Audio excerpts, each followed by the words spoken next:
सर्वत्र विजयी भवेत्। ओम पृथिव्याः मेरो प्रचुर्हे श्रीकूर्मो देवतास्त्वं नन्दः आसने अनन्तासनाय नमः। प्रणवस्य ब्रह्मार्षे परमात्मा देवता दैवे गायत्री छन्दः प्राणायामे ओम नमः ओम नमः ओम सत्यं ओम तत्सवितुर्वरेण्यं भर्गो देवस्य धीमहि धियो यो नः प्रचोदयात्। दैवस्वतन्मन्तरे कलियुगे प्रथमपादे दुर्गोद्भीते भरतवर्षे भरतखण्डे मेरोः दक्षिणदिग्भागे श्रीरङ्गाय षष्ठम्यां सुभैदौ वासरः वासरस्तु ऋतुवासरे शुभवासरे शुभनक्षत्रे शुभयोगे गोत्रोद्भवस्यानामधेयस्य मनोवाञ्छाभिवृद्ध्यर्थम् इष्टकाम्यार्थमैत्यर्थम् धनव्यवसायाभिवृद्ध्यर्थम् उद्योगाभिवृद्ध्यर्थं श्रभयामे स्वामि निरन्तरभावं विश्वभावं ओम विश्वनाय भावं वामनाय भावं वेदाय भावं श्रीकेशाय भावं महाराय भावं मरुद्धाय भावं श्रीरामाय भावं भगवत्याय भावं नारसिंहाय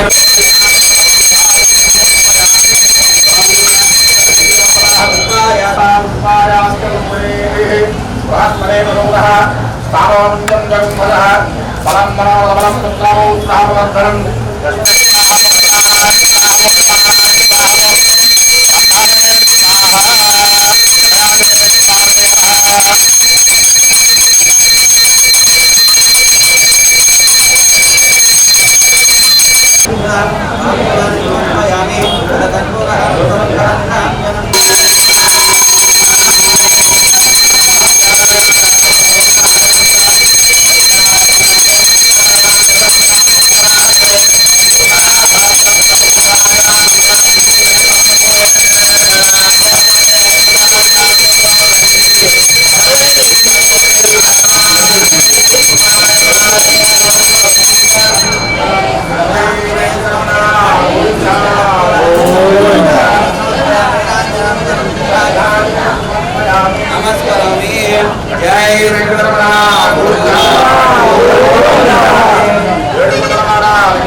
साहिने नमो वैरंगैः श्रवणाय कुर्महे स्वमे कामाय वच्यं कामे सुतवालये श्रवणादधाने कामिकामि लाभानि धर्मान्तरत्वानि च तानि पश्यन्ति लक्षणानि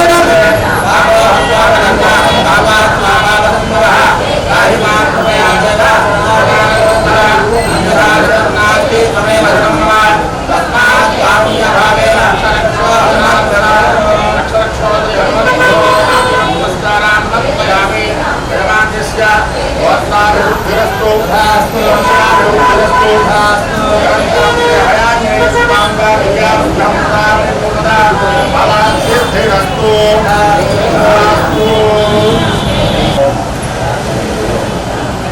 ओम जुम्बस्ताहानि विवसावसाधे यमोरश्चित्रामन्दमोहसर्गाः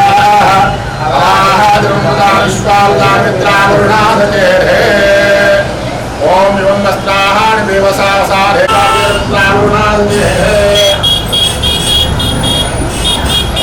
भगवत्ता सिद्धिरस्तु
బాగా చేయ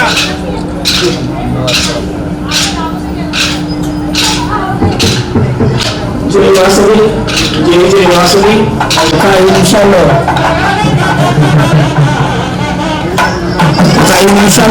దిగుతున్నారు.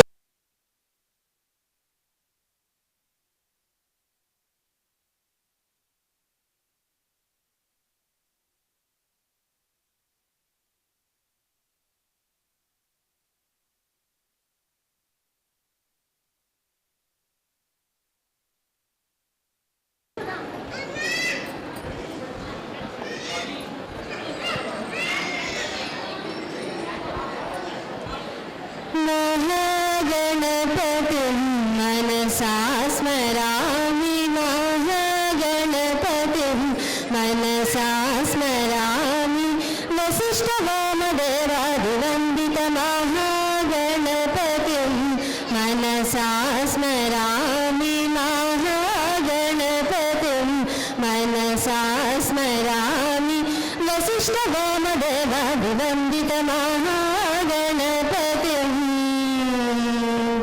मनसा स्मरामि महादेवसुता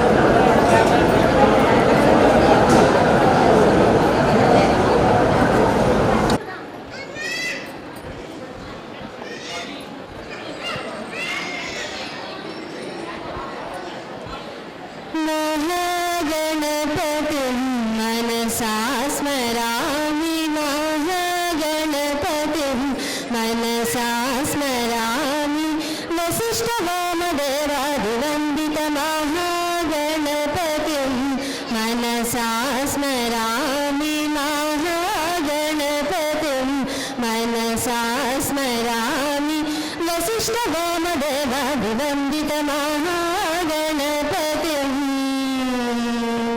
मनसा स्मरामि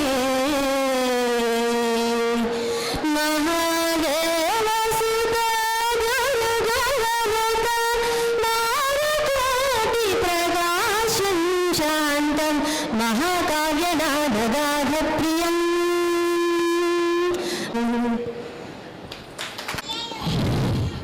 అన్నయ్య అన్నయ్య అన్నయ్య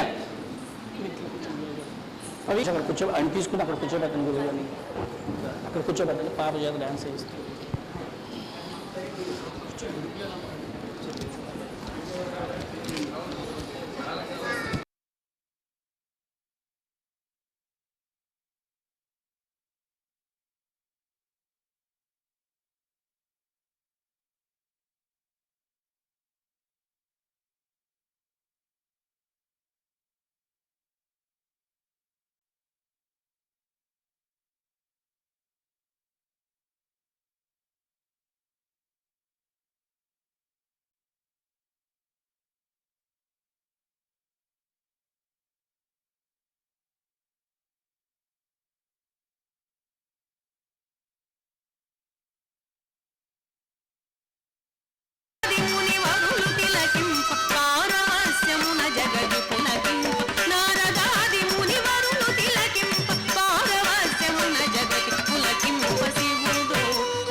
శేషమణి పుణ్య దంపతులకు జన్మించారు. బ్రహ్మశ్రీ వద్దిపర్తి చలపతిరావు గారు 8 భాషలలో ప్రావీణ్యం కలవారు మరియు ప్రముఖ పండితులు. తల్లి శ్రీమతి శేషమణి గారు సంస్కృతం మరియు హిందీ భాషల్లో నిష్ణాతులు. 1993 సంవత్సరం నుండి 2004 సంవత్సరం వరకు ఏలూరులోని సర్ సిఆర్ రెడ్డి విద్యా సంస్థల్లో తెలుగు లెక్చరర్గా నిర్వహించారు. మరియు వారి బిరుదులు ఆంధ్ర మురారి, పంచామృత ప్రవచక, అభిలాషుక, ఆంధ్ర భాషాభూషణ, అవధాన కోకిల, భాగవత కళ్యాణ కృష్ణ, సరస్వతీపుత్ర ఇత్యాది ఎన్నో బిరుదులు కలవు. అలాంటి వద్దిపర్తి పద్మాకర్ గారిని మన గ్రామానికి ఆహ్వానించి ఆయన ప్రవచనంతో మనందరినీ భక్తి పారవశంలో ఉంచుతారని కోరుకుంటూ ఆయన్ను వేదిక మీదకు తోడ్కొని రావాల్సిందిగా ఆర్య వైశ్య రాష్ట్ర సిసి మెంబర్ పైడి సుధాకర్ గారు, బాపులపాడు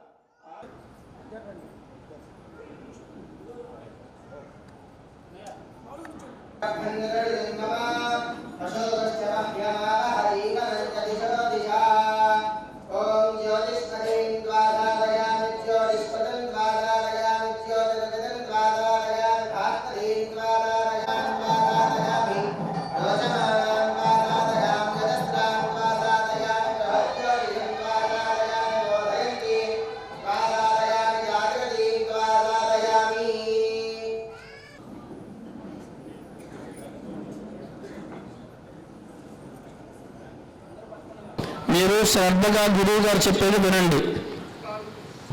మీరు ఆర్యవైశ్య సంఘంలో ఎవరిని అడిగినా కూడా మీకు పంపిస్తారు మీ వీడియోస్.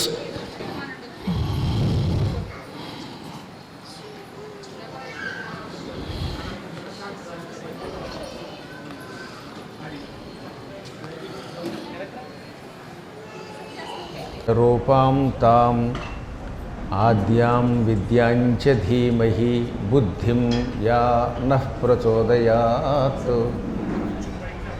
సృష్టౌ యా సర్గరూపా జగదవన విధౌ పాలినీ యా చ రౌద్రీ సంహారే చాపి యస్యా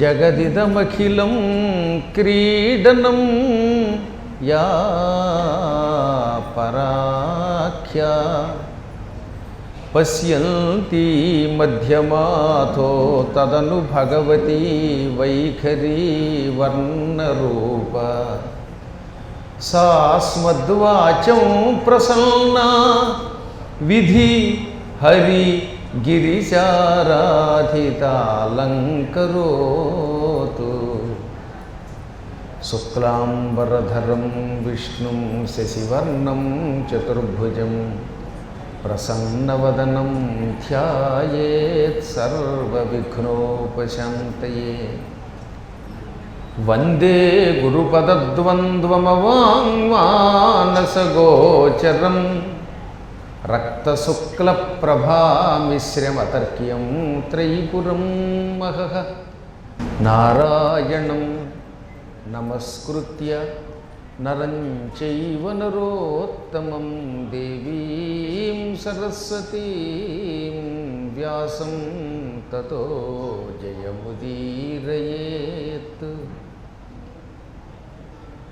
ఆంజనేయమతిపాటలాననం ఆంజనేయమతిపాటలాననం కాంచనాద్రికమనీయ విగ్రహం కాంచనాద్రికమనీయ విగ్రహం పారిజాతతరుమూలవాసినం పారిజాతతరుమూలవాసినం భావయామి పవమాననందనం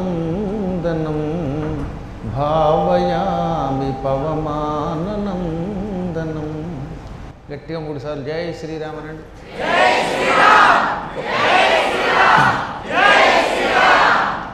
అయోధ్యలో ఉన్న బాలరాముడి దాకా ఈ శబ్దం వినబడింది అని అనిపిస్తున్నది.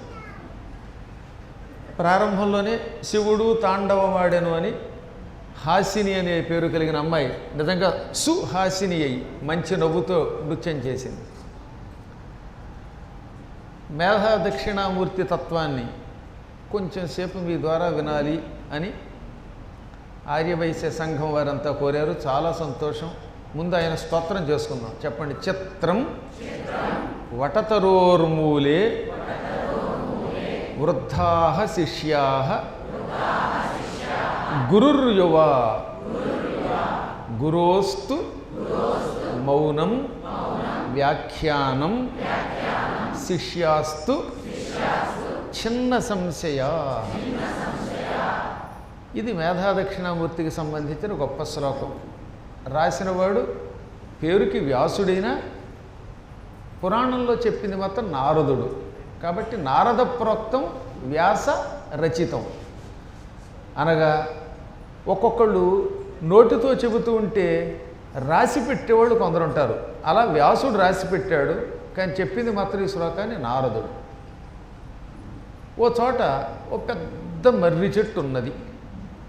ఆ మర్రి చెట్టు ఎంతుందో ఎవరూ చెప్పలేరు, అంత విశాలమైన పెద్దదైన మర్రి చెట్టు. కొమ్మలు పెరిగాయి, ఓడలు కిందకి దిగాయి, ఆ ఓడలు మళ్ళీ భూమిలో అతుక్కుపోయాయి.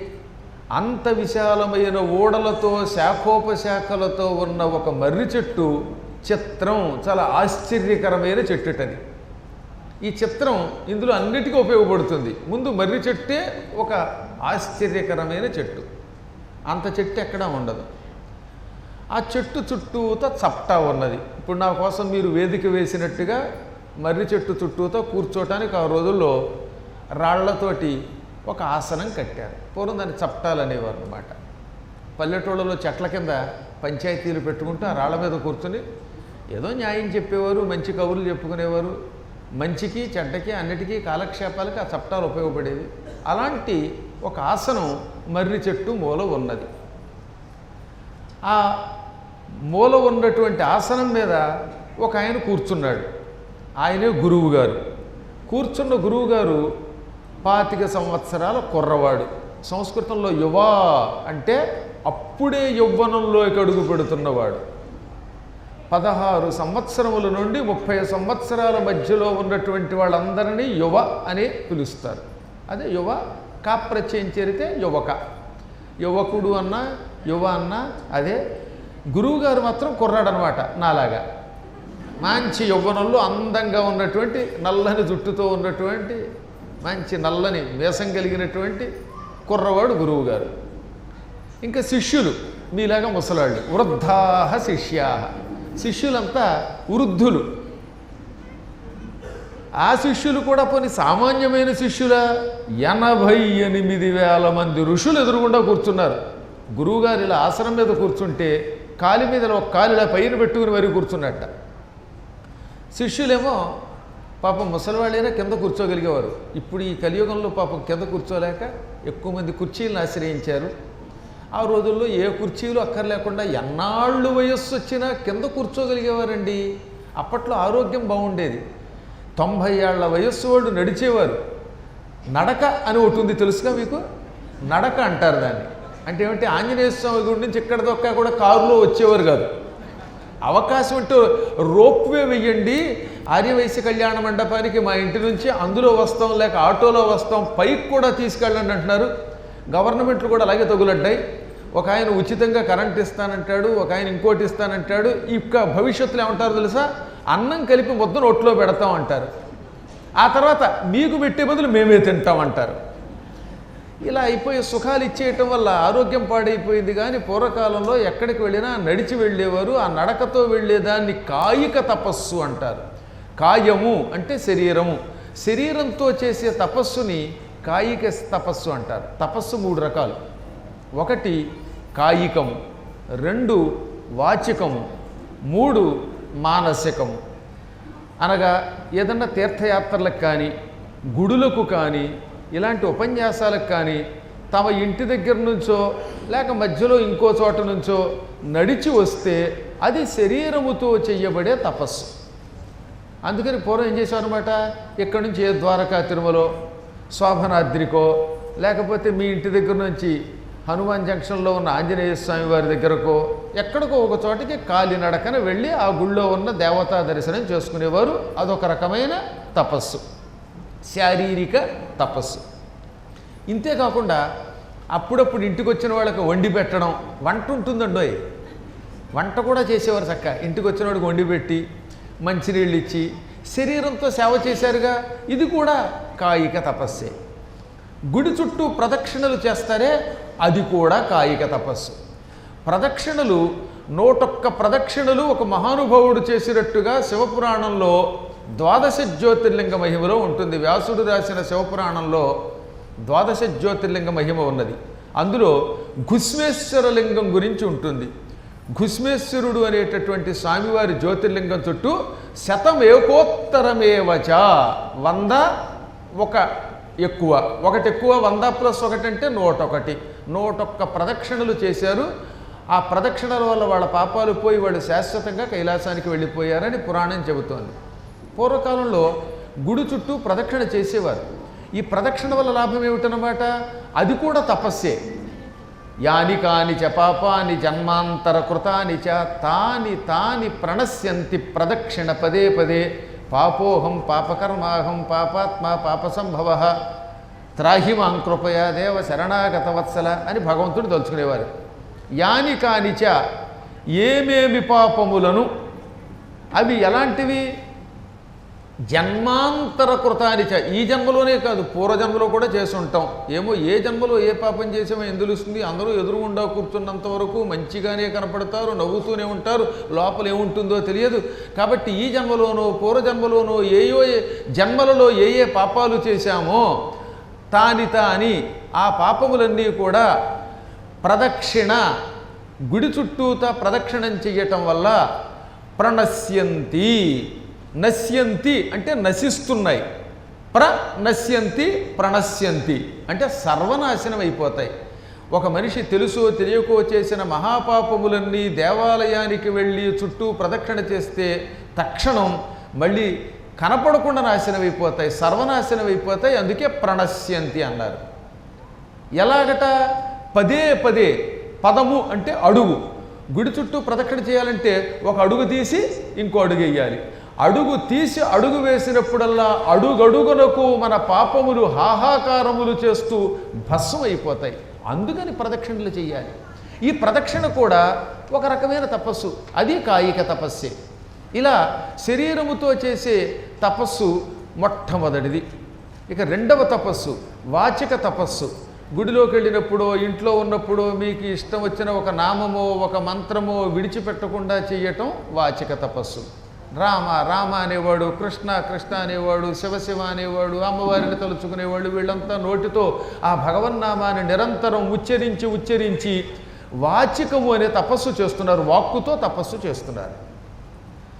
ఇంకా వాచిక తపస్సు అంటే సత్యం పలకటం, వీలున్నంత వరకు అసత్యం ఆడకుండా ఉండడం. అన్నం తిన్నావా, పీకదాకా తినొచ్చిన తర్వాత తినలేదని అబద్ధం ఆడితే అది నరకానికి మూల కారణం అవుతుంది. చిన్న చిన్న వాటికి అబద్ధం ఆడతారు చాలామంది. సాధ్యమైనంత వరకు అసత్యం ఆడకూడదు. నీ జేబులో ఉందా 100 అంటే నా 100 లేదనకూడదు, ఉందండి ఇవ్వనండి అనండి, అంతే. ఇలా అనుక్షణం అసత్యం ఆడితే అది మహాపాపానికి దారితీస్తుంది. ఈ సత్యం పలిగితే అది కూడా వాచిక తపస్సు. విష్ణు సహస్రనామం, లలితా సహస్రనామం, ఇటువంటి నిరంతరం సహస్రనామ పారాయణములు చేయటం, ఉపన్యాసములు చెప్పటం, ఉపన్యాసములలో భజనలు చెయ్యటం. ఇందాక మీరు కోలాటం ఆడారు, అమ్మవారు వాసవి కంజికామాత గురికి సంబంధించిన గుణములు వర్ణించారు. ఇవన్నీ కూడా వాచిక తపస్సు అని పిలువబడతాయి. ఇంకా మూడవది మానసిక తపస్సు. ఇక్కడ వాక్కు ఉండదు, శరీరంతో పెద్ద సంబంధం లేదు, కళ్ళు మూసుకుని లోపల భగవత్ సంబంధమైన ధ్యానం చేస్తారు కొంతమంది. అది చాలా కష్టం, అది ఆత్మపూర్వకమైనటువంటి తపస్సు. అది మనస్సులో ఏం జరుగుతుందో రెండో కంటి వాడికి తెలియకుండా తన మనస్సుని భగవంతుని యందు లగ్నం చేసి కేవలం భగవంతునికే సర్వం సమర్పణ చేసేవాడు మానసిక తపస్సు పొందుతాడు. అన్నిటికంటే ప్రమాదకరమైనది మనస్సే. పైకి ఎన్ని కబుర్లు చెప్పినా ఎదురుగుండా ఉన్నప్పుడు నవ్వుతున్నా లోపల ఏమనుకుంటున్నారో ఏం తెలుసు. ఇంటికి 8:30 కల్లా వచ్చేస్తానన్నాను, దిక్కుమలాడు 7:45 కానీ ఉపన్యాసం మొదలట్లేదు, 8ంటికి వదులుతాడో లేదో అని లోపల అనుకుంటున్నారో లేదో నాకేం తెలుసు. లేదా ఇంత కష్టపడి ఇంత దూరం తీసుకొస్తే 1:30లో వదిలేసాడేమిట్రా, కారులో ప్రయాణం చేసినంతసేపు పట్టలేదు అని డ్రైవింగ్ చేస్తున్నాయని అనుకున్నాడేమో ఏం తెలుసు. కాబట్టి ఎవడు ఏం మనస్సులో అనుకుంటాడో తెలియదు. పైకి అందరం పవిత్రులుగా కనపడతాం.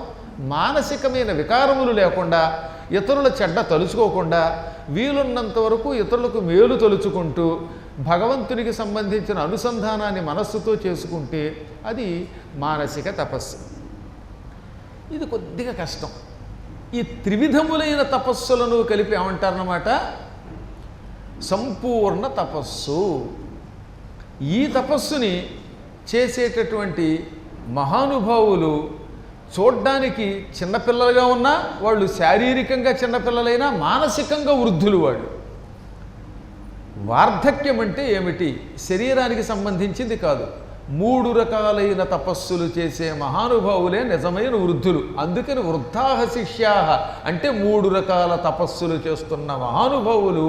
వాళ్ళంతా గురువుగారు పైన కూర్చుంటే ఎదురుగుండా కూర్చుని ఆయన దగ్గర పురాణాలు విన్నారు, ధర్మ సందేహాలు తీర్చుకున్నారు. వాళ్ళు కింద కూర్చోవడానికి గల కారణం ఈ 3 రకాల తపస్సులు చేయటం.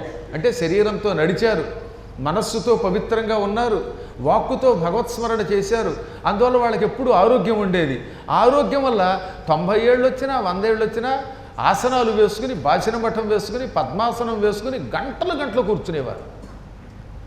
అలాంటి శిష్యులేమో మేధా దక్షిణామూర్తికి ఎదురుగుండా కూర్చున్నారు.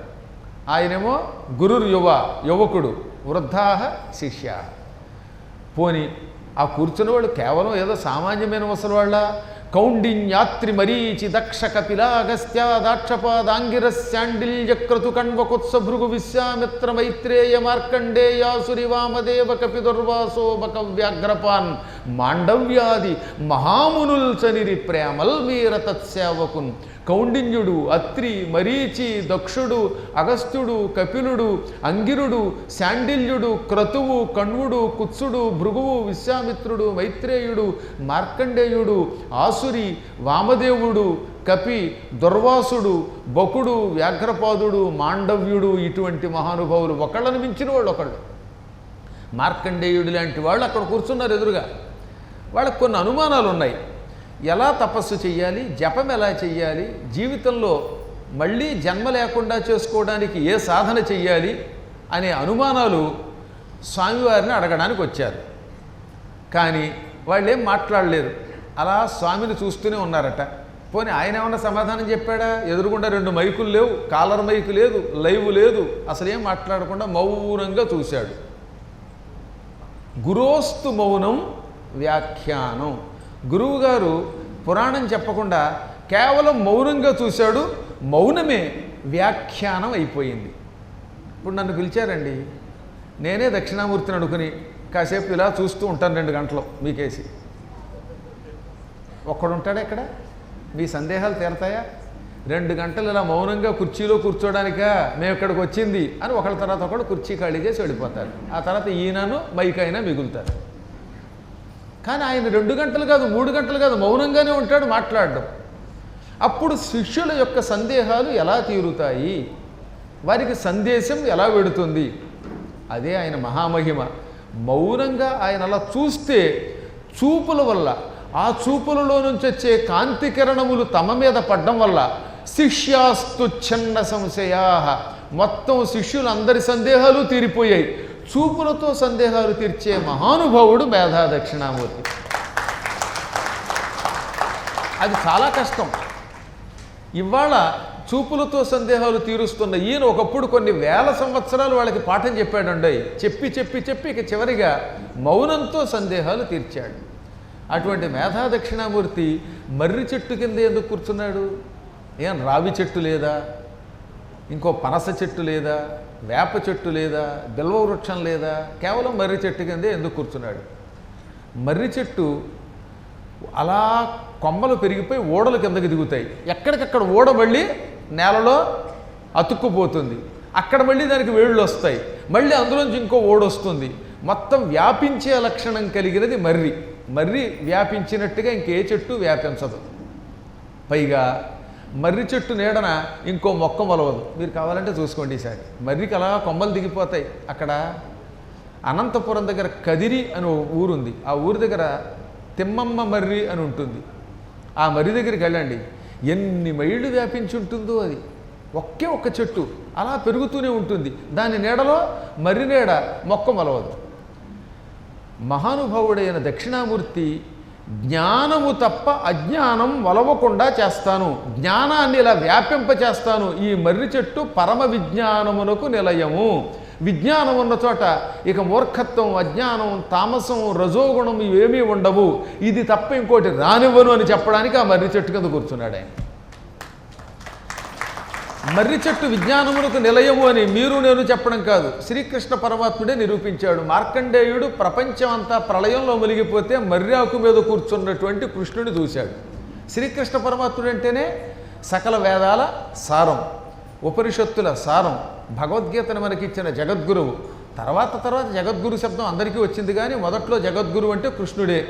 కృష్ణం వందే జగద్గురుం అంటున్నావా లేదా? అటువంటి జగద్గురువు ప్రళయకాలంలో వటపత్రం మీద పడుకుని మార్కండేయుడికి దర్శనమిచ్చాడు. మార్కండేయుడు ఆయన కడుపులో కూడా వెళ్ళాడు. అందుకని వటపత్రం మీద ఎందుకున్నావు అని అడిగితే అప్పుడు ఆయనే చెప్పాడనమాట, మర్రి జ్ఞానమునకు ప్రతీక, ఇంకొక మొక్కని మొలవనివ్వదు.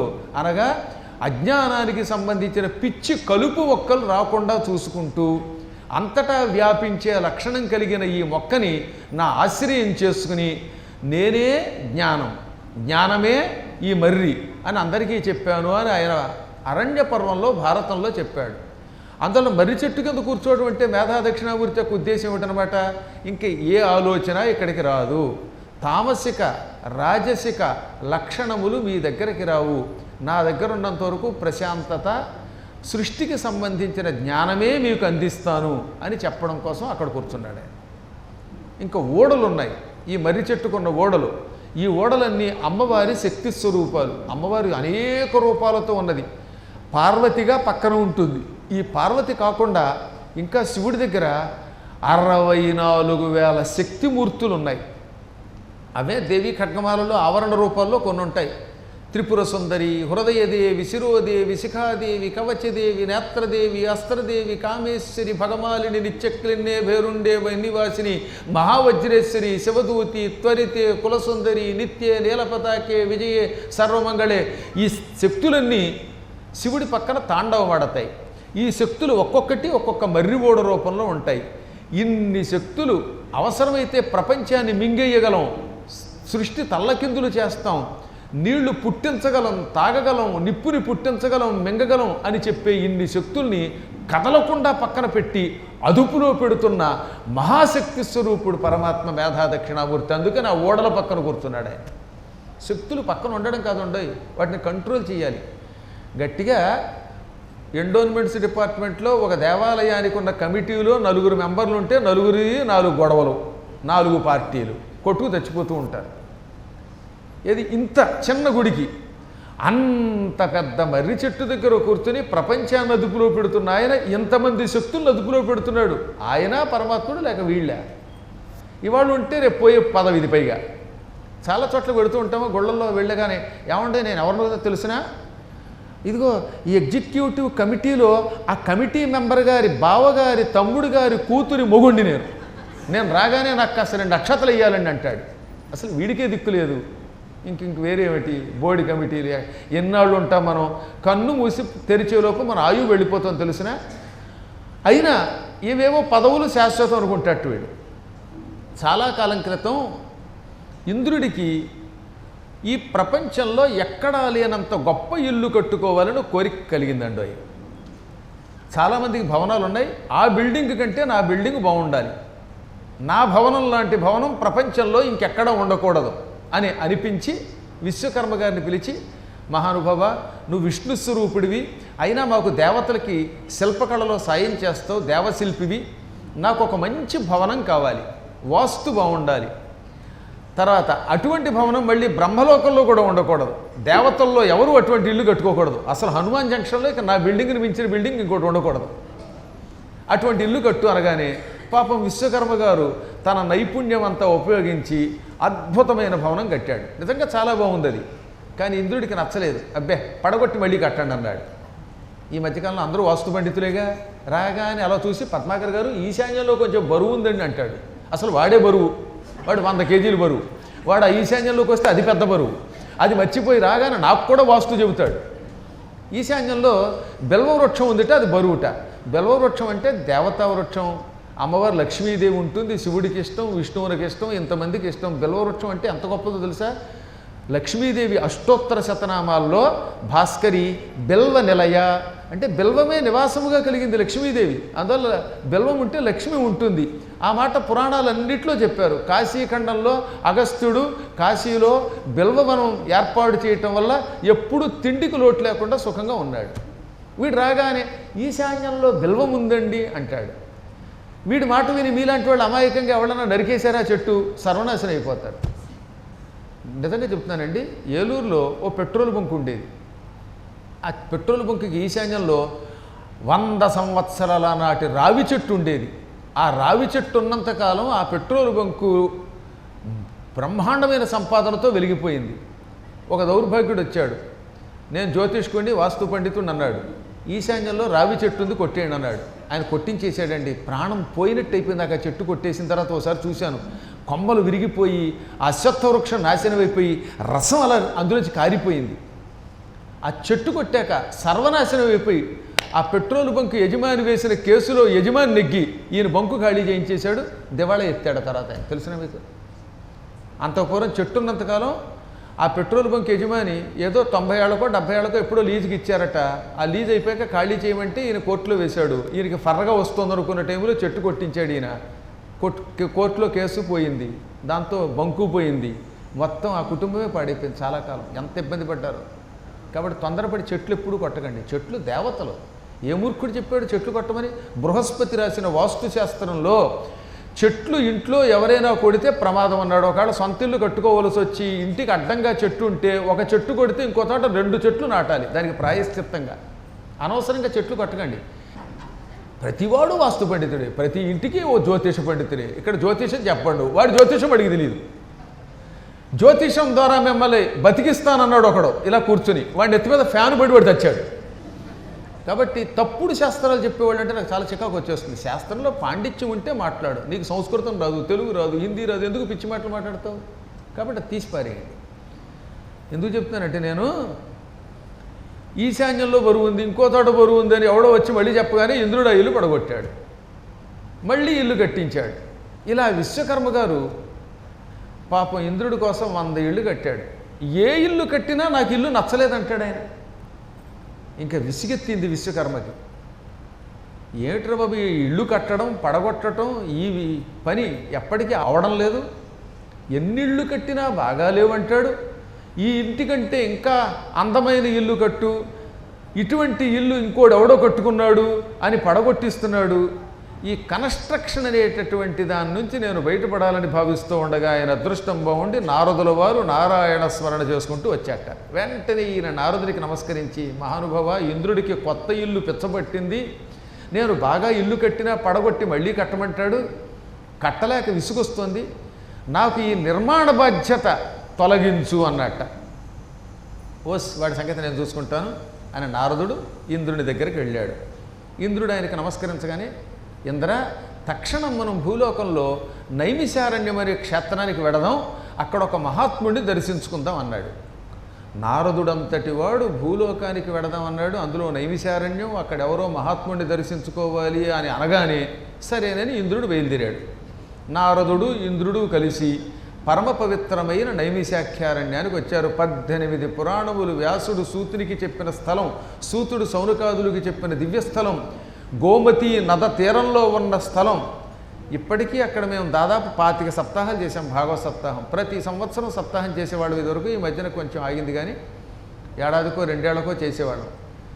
ఉత్తరప్రదేశ్ రాజధాని లక్నోకి ఒక 100 కిలోమీటర్ల దూరంలో ఆ నైమిశారణ్యం ఉంటుంది, చాలా బాగుంటుంది. గోమతి అక్కడే ఉంటుంది.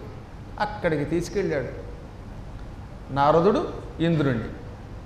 అక్కడ మహానుభావులైన ఋషులు తలో చెట్టు కింద కూర్చున్నారు. వాళ్ళందరికీ ఆశ్రమాలు ఉన్నాయి. ఆఖరణ వాళ్ళందరినీ చూసుకుని ఒక మర్రి చెట్టు దగ్గరికి చేరాడు నారదుడు. ఆ మర్రి చెట్టు కింద ఒక ఆయన కూర్చున్నాడు. ఆయన కేవలం గోచీగుడ్డ మాత్రమే ధరించాడు, ఇంకేం బట్టలు లేవు.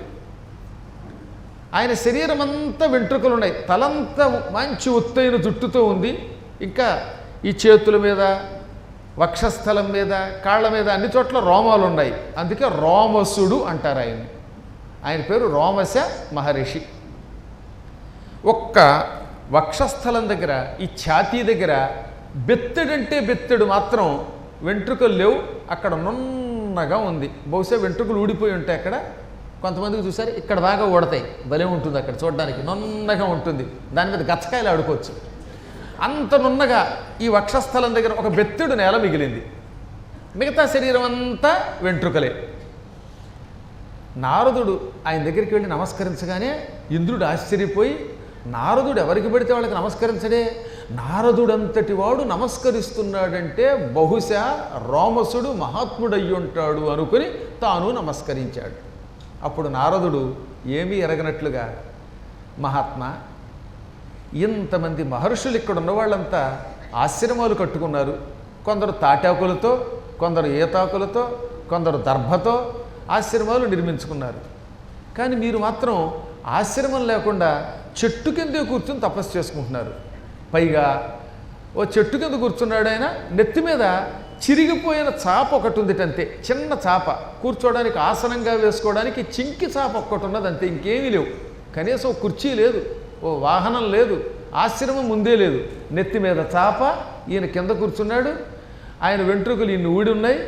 కేవలం కూర్చుని తపస్సు చేసుకుంటున్నాడు. అందుకని మీకు ఆశ్రమం వద్దా, కనీసం ఒక వాహనం వద్దా, కూర్చోవడానికి మంచి ఆసనం కూడా లేదు, చిరిగిపోయిన చాప ఎందుకు? హనుమాన్ జంక్షన్ ఆర్యవైశ్య సంఘం వాళ్ళు అడిగినా మంచి బిల్డింగ్ కొనిచ్చేవారు. ఈ కుర్చీ పద్మాగర్ గారు కూర్చున్న కుర్చీ, కొన్ని పద్మాగర్ గారు ఎలా అడగరు, ఆ కుర్చీ కూడా మీకు ఇచ్చేవారు కదా కూర్చోవడానికంటే. ఆయన అన్నాడు, నాకెందుకండి ఆశ్రమాలు, నాకెందుకండి ఆసనాలు, నేను అల్పాయుష్కోండి, ఇవాళ ఉండి రేపు పోయేవాడిని, చచ్చిపోయేవాడికి ఆశ్రమాలు ఎందుకు అన్నాడు ఆయన. అనగానే ఇంద్రుడు అహంకరించి, ఏమండి మీరు అల్పాయుష్కులా, ఎక్కువ కాలం బతకరా, మీ ఆయువు ఎంతో చెప్పండి, నేను మీకు ఆయువుని పెంచుతాను. నా దగ్గర అమృతం అని ఒక పదార్థం ఉన్నది, ఆ అమృతం కొంచెం మీకు ఇస్తాను, తాగితే కలియుగాంతం వరకు జరామరణములు లేకుండా ఉంటారు. జర అంటే ముసలితనం, మరణం అంటే చావు. ముసలితనం, చావు ఉండదు ఎప్పటిదాకా? కలియుగాంతం వరకే. అమృతం శాశ్వతమైన అమరత్వం ఇవ్వదండోయ్. అమృతం తాగినవాడు ఈ 4 యుగములు మాత్రమే జరామరణములు లేకుండా ఉంటాడు. ప్రళయకాలంలో వాళ్ళు పోతారు, దేవతలు కూడా. కాబట్టి అమృతానికి కూడా పరిమితత్వం ఉన్నది. దేవతలు కేవలం కృత, త్రేత, ద్వాపర, కలియుగాంతము వరకు మాత్రమే దేవలోకములో జరామరణములు లేకుండా ఉంటారు. మళ్ళీ ఈ యుగం అంతమైపోయాక కొత్త యుగం ప్రారంభమయ్యాక కొత్త దేవతలు వస్తారు, వీళ్ళు వెళ్ళిపోతారు. అందుకని ఇంద్రుడు ఏమన్నాడు, మీ ఆయువు ఎంతో చెప్పండి, మీకు ఇంత అమృతం ఇస్తాను, అది తాగితే మీకు జరామరణాలు ఉండవనగానే, నాకెందుకు లేవయ్యా ఇంద్ర, నేను ఎలాగో పోయేవాడిని పోతాను, ఈ అమృతం తాగి మళ్ళీ ఆయువు పెంచుకోవడం నాకు ఇష్టం లేదు, నాకు ఏ ఆశ్రమం వద్దు, ఏమొద్దు నాయన అన్నాడు. చెప్పండి మీ ఆయువు ఎంతో, చెబితే తప్పే ఉంది అన్నాడు మళ్ళీ ఇంద్రుడు. సరే నువ్వు అడిగావు కాబట్టి చెబుతున్నాను, నేను అల్పాయుష్కుడిని, నా ఆయువు చాలా తక్కువ, ఆ ఆయువు చెబుతా విను.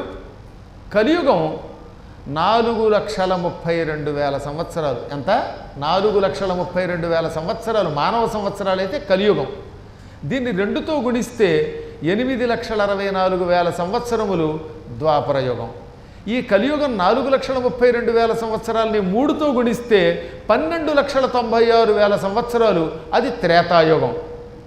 ఈ కలియుగాన్ని 4తో గుణిస్తే 17,28,000 సంవత్సరములు కృతయుగం. మొత్తం 4 యుగాలు, కృతయుగం 17,28,000 సంవత్సరాలు, త్రేతాయుగం 12,96,000 సంవత్సరాలు, ద్వాపర యుగం 8,64,000 సంవత్సరాలు, కలియుగం 4,32,000. మొత్తం కలిపితే టోటల్ చేస్తే 43,20,000 సంవత్సరములు. దానికి ఒక మహాయుగము లేక చతుర్యుగ కాలం అని పేరు. ఇలాంటి మహాయుగాలు గడవగానే ఒక యుగం గడిస్తే ఒక ఇంద్రుడు పోతాడు. ఎంతమంది? ఒక ఇంద్రుడు 43,20,000 సంవత్సరాల తర్వాత ఇంద్రుడి శరీరం విడిచిపెట్టేస్తాడు, ఆయనకి ఇంకో జన్మ వస్తుంది. ఇలాంటి ఇంద్రుళ్ళు 1000 మంది పోతే బ్రహ్మగారికి ఒక పగలు, అంటే బ్రహ్మగారికి ఒక పగలు గడవాలంటే మానవ లోకంలో 1000 ఇంటూ 43,20,000 సంవత్సరాలు గడవాలి. బ్రహ్మగారి ఒక పగలులో 1000 మంది ఇంద్రులు వెళ్ళిపోతారు ఏకంగా. ఒకళ్ళిద్దరు కాదు, 1000 మంది ఇంద్రులు. ఇదే రాత్రి కూడా. రాత్రి కూడా 1000 ఇంటూ 43,20,000 సంవత్సరాలు ఒక రాత్రి. అంటే బ్రహ్మగారికి ఒక డే అండ్ నైట్, ఒక రాత్రి పగలు గడిస్తే 2000 మంది ఇంద్రులు వెళ్ళిపోతారు. కాలం అయితే 2000 ఇంటూ 43,20,000 మానవ సంవత్సరములు. ఇటువంటివి 364 గడిస్తే బ్రహ్మగారికి ఒక సంవత్సరం. మనకి సంవత్సరానికి 365 రోజులు, కానీ బ్రహ్మగారికి కేవలం 364 రోజులే. కాబట్టి బ్రహ్మకి ఒక సంవత్సరం గడిస్తే మన మానవ కాలంలో ఎంత? 364 ఇంటూ 2000 ఇంటూ 43,20,000 సంవత్సరాలు గడిస్తే బ్రహ్మకి కేవలం ఒక్క ఏడాది గడుస్తుంది. ఏడాది పుట్టినరోజు పండుగ చేసుకోవచ్చు. అలాంటిది బ్రహ్మ ఆయువు 100 ఏళ్ళు. అంటే బ్రహ్మగారి ఆయువు ఇప్పుడు మళ్ళీ చెబుతున్నాను, క్యాలిక్యులేటర్ ఉంటే చూసుకోండి. 100 ఇంటూ 364 ఇంటూ 2000 ఇంటూ 43,20,000 మానవ సంవత్సరాలు గడిస్తే ఒక బ్రహ్మకి ఆయువు తీరిపోతుంది. బ్రహ్మ విష్ణువులో లీనమైపోతాడు. అలాంటి బ్రహ్మగారు ఒకడు పోతే నా ఒంటి మీద ఉన్న ఒక వెంట్రుక ఊడిపోతుంది. నా ఒంటి మీద ఉన్న వెంట్రుకలన్నీ ఊడిపోతే అప్పుడు నేను చచ్చిపోతాను. ఎప్పటికే నా గుండెల దగ్గర బెత్తెడు వెంట్రుకలు ఊడాయి. ఇవి ఓడాలి, ఇవి ఓడాలి, ఇవి ఓడాలి, ఇవన్నీ ఊడిపోతే అప్పుడు నేను చచ్చిపోతాను. ఎంత అల్పాయుష్కుండి, నాకు ఇల్లెందుకు అన్నాడు ఆయన. ఏది అల్పాయుష్కుట్ట, నాకెందుకు ఇల్లు, చింకి చాప చాలు అనగానే ఢామ్ అని శబ్దమైంది. ఏంటని చూస్తే ఇంద్రుడు కింద పడిపోయాడు. కుర్చీలోంచి కింద పడి మూతి పక్కకి పెట్టి పెరాలసిస్ వచ్చిన వాడు ఉంటాడు అలా కొట్టుకుంటున్నట్ట. ఎందుకని? అసలు ఇంద్రుడి బతుకెంత ఇందులో? 2000 మంది ఇంద్రులు వెళ్ళిపోతే బ్రహ్మకు ఒక రోజు ఎంత చేసి, అటువంటిది బ్రహ్మాయువు ఎంత? బ్రహ్మగారు ఒకడు పోతే ఈయనకి పోయేది ఒక వెంట్రుకట. అలా మొత్తం వెంట్రుకలన్నీ ఊడితే కానీ ఈయన పోట్ట. అంటే ఎంతమంది బ్రహ్మలు వెళ్ళిపోతారో, ఎంతమందిని చూస్తాడో ఆలోచించండి. అంతటి ఆయువు కలిగిన రోమసుడు నేను అల్పాయుష్కుణ్ణి, నాకెందుకు ఆశ్రమం అంటే, ఇంకా సామాన్య మానవులు రోజు వేలు వేలు ఎకరాలు కోట్లు కోట్లు దాచేసే ఈ రాజకీయ నాయకులకి కథ వినిపిస్తే వాళ్ళు ఏమైపోవాలి?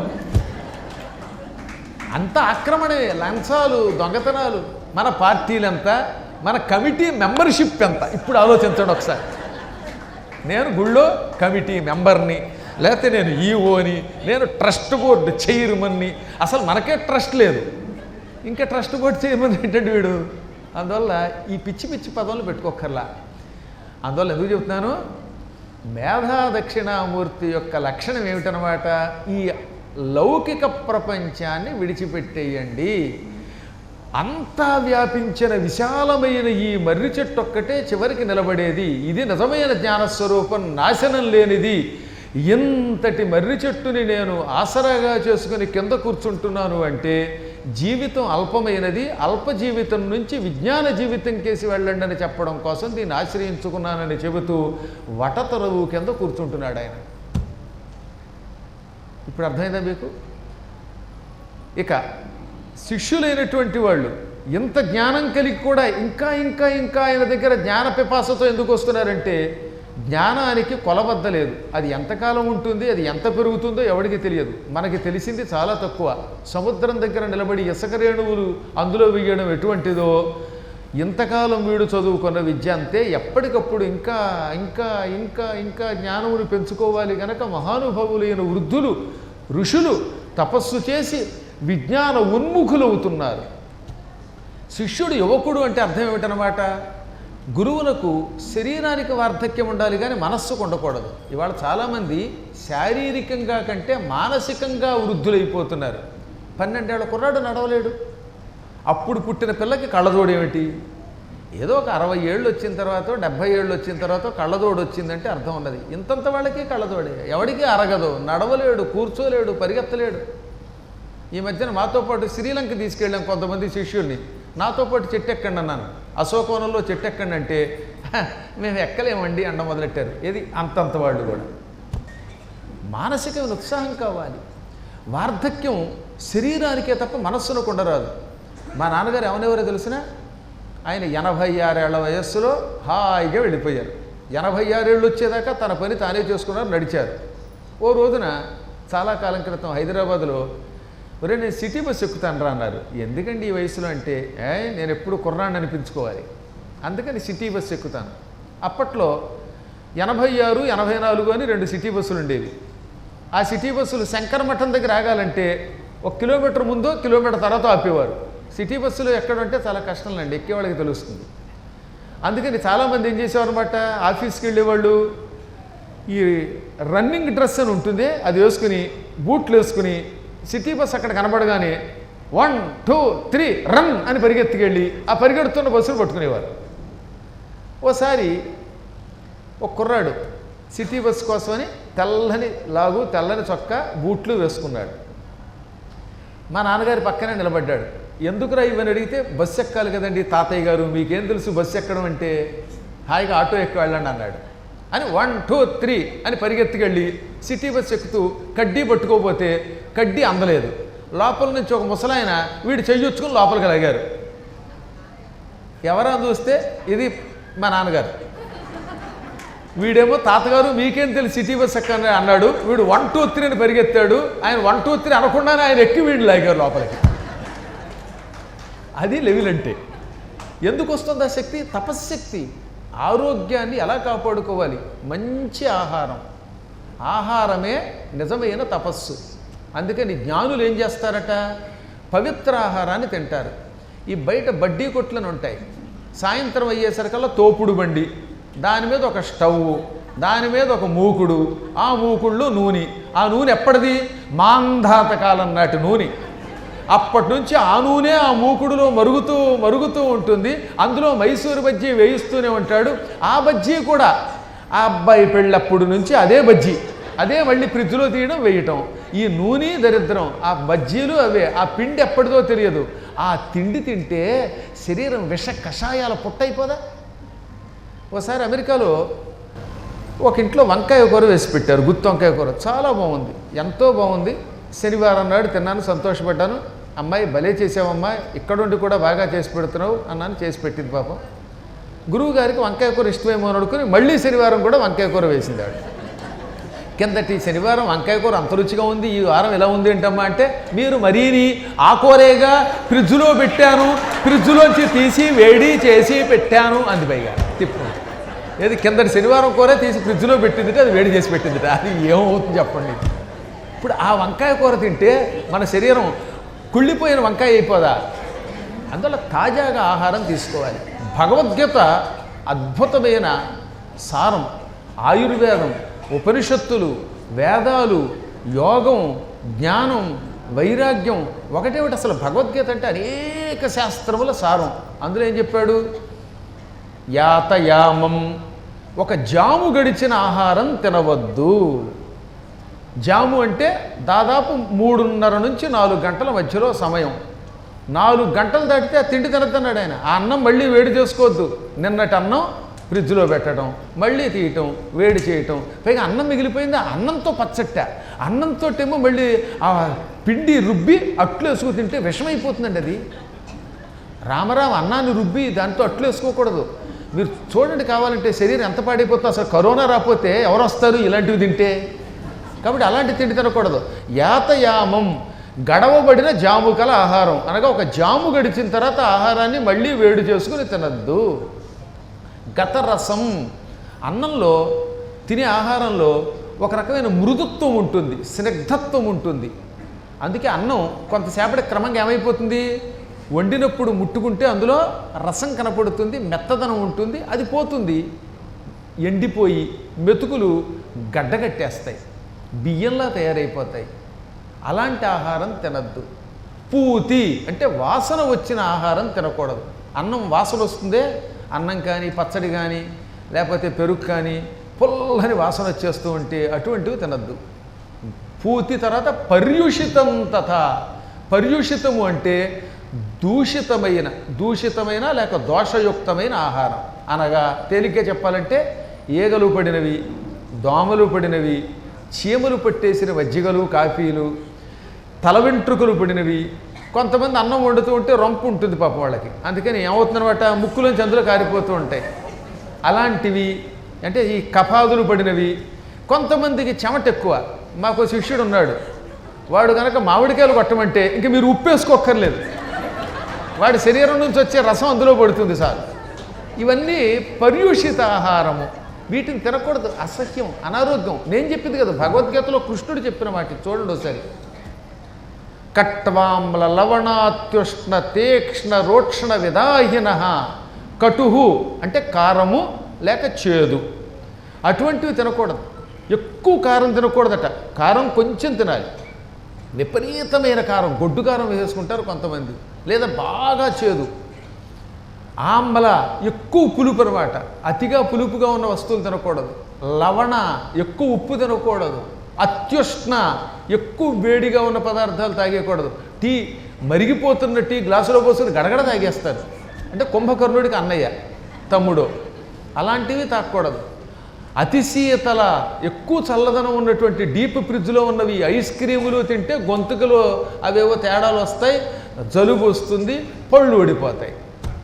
తీక్ష్ణ బాగా అతిగా ఉన్నటువంటి వాసన వచ్చేటటువంటి అనగా లవంగాలు, యాలకులు వేసిన బాగా మసాలా పదార్థాలు తినకూడదు. రోక్షణ పదార్థాలు తినకూడదు. అనగా మైసూరు బజ్జీలు, మిరపకాయ బజ్జీలు ఎర్రగా వేయించేసుకుని అందులో కారం వేసుకుని తినకూడదు. విదాహిన బాగా దాహం పుట్టించేవి తినకూడదు. ఆయిల్ ఫుడ్స్ ఎక్కువ తినకూడదు, తింటే కడుపులో దాహం పెరిగిపోతూ ఉంటుంది.